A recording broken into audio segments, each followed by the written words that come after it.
Hello, this is Joe Pryor, the virtual real estate team in Oklahoma City. And, I think we're all looking about where to put our money right now. Inflation is running, it was about 6.3%, I believe, in terms of the last CPI that came out. Core inflation was up, energy and food costs were down, but, that's still down a little bit. But we also know that when the Fed measures inflation, that may not be the total inflation that we have. And so, if we sit on our money and just leave it in the bank, even if it is just 6.3%, then the longer we leave it in there, the less our money is worth. Inflation eats up your value. That's what it does.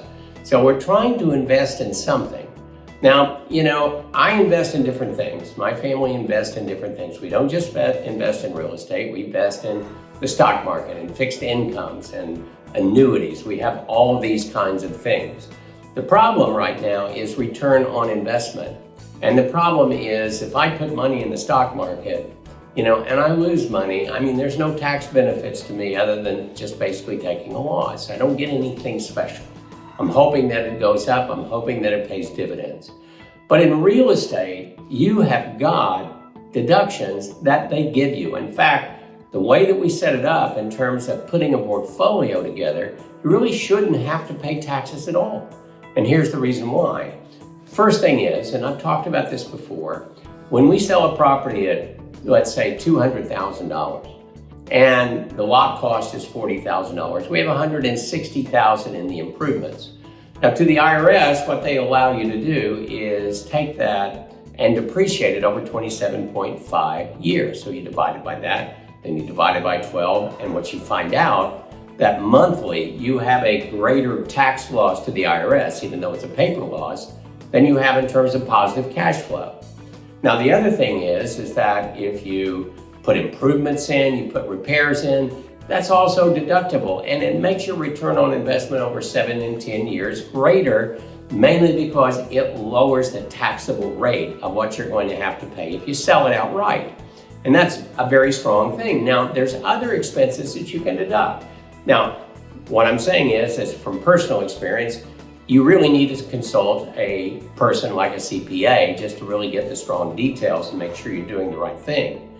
But, if you're an out-of-state investor and you want to come in and look at your properties once a year or twice a year, that can be a write-off also. In other words, you're basically doing real estate business. So there's a lot of ways that we can deduct, and all losses are carried forward as long as you own those properties. You're not going to lose those losses.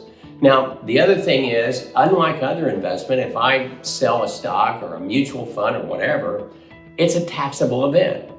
But in real estate, there's a 1031 tax-deferred exchange, which allows you to buy more real estate and not pay capital gains or what they call the recapture tax, where you pay 25% of your depreciation back, which the longer you hold the property, the more taxable it'll be. This can make a 6-8% difference in your annualized return.